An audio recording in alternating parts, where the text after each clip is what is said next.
if we can extract lessons from this and improve public policy so bullies who want to use the legal system to silence their foes can't do this, that's a huge win for all of us.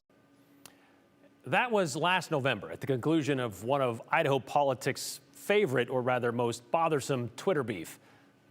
Twitter beef. Years of social media squabbles between former Idaho Freedom Foundation Vice President Dustin Hurst and political activist Greg Graff ended as kind of a standoff. They each filed a defamation lawsuit against the other.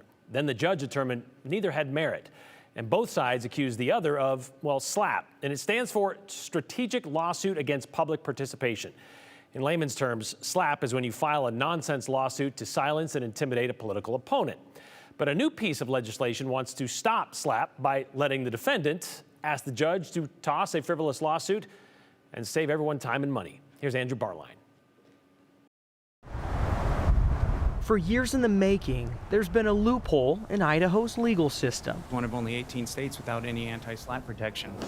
It has an unorthodox cast of characters. Institute for Free Speech, we have the Idaho Second Amendment Alliance in support, and also the ACLU. Altogether, tying the knot on loose ends. Because otherwise people can be bankrupted by these types of lawsuits just for speaking their mind out in the public. Idaho Senator Brian Lenny pitched anti-SLAPP legislation in committee today. I think free speech is the heart of any representative republic. Because he's over wasting time when the ending's inevitable. Just kind of creates an off-ramp. A way to escape weak lawsuits before dragging it out in court. In a time where our courts and judiciary are being increasingly weaponized, and Idahoans are subject to threats of intimidation by lawsuits and things like that. It costs more than just money. Lots of stress that you can't possibly imagine.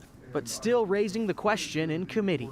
Like, how often are we seeing this? Like, how many cases do you think we're going to see in this realm here in Idaho? By an exit poll, next I have on the list two sat ready to testify. Dustin Hurst, and I'll start there. I was the target of a SLAPP lawsuit due to my political activities. The case was tossed out because the plaintiff was ruled a public figure and defamation was nearly impossible to prove. And there may be political actors who think that I should face these kind of lawsuits or penalties for things I've said or tweeted. But I'm one of many. Without these protections in place, anyone can face these types of lawsuits and be forced to carry significant financial burdens because of massive legal bills. As KTVB previously reported, Hurst's case took years. Alongside, He walked away, Craig Pruitt. and there's nothing we could do. But their actions do have consequences. Mr. Hurst, you tend to go after candidates or figures who don't believe in the same philosophies that you have. Great. I mean, would this particular bill allow you to do more of that and provide more protection? But absolutely not. I'm still held to the same standard because this changes nothing policy-wise. It just says if somebody who doesn't like me sues me just because they want me to shut up or stop tweeting, then that lawsuit can be dismissed early in the process rather than late, as mine was this go-round. Saving time, money, and stress. This was a massive burden for me and my wife. Knotting up a loose end. Good bill should pass. Thank you for your time, Mr. Chairman.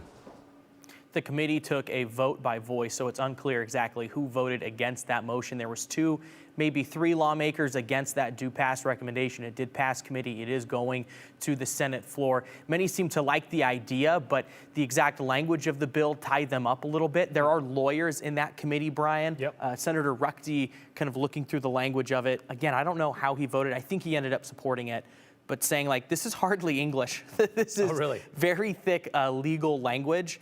And he said it changes things. It's new to him, and new can be scary. So some of the lawyers having questions about it. A lot of lawyers in committee testimony, I should say, did support it. Okay, well, that's kind of what the criteria for a bill in Idaho. It has to be understandable wording.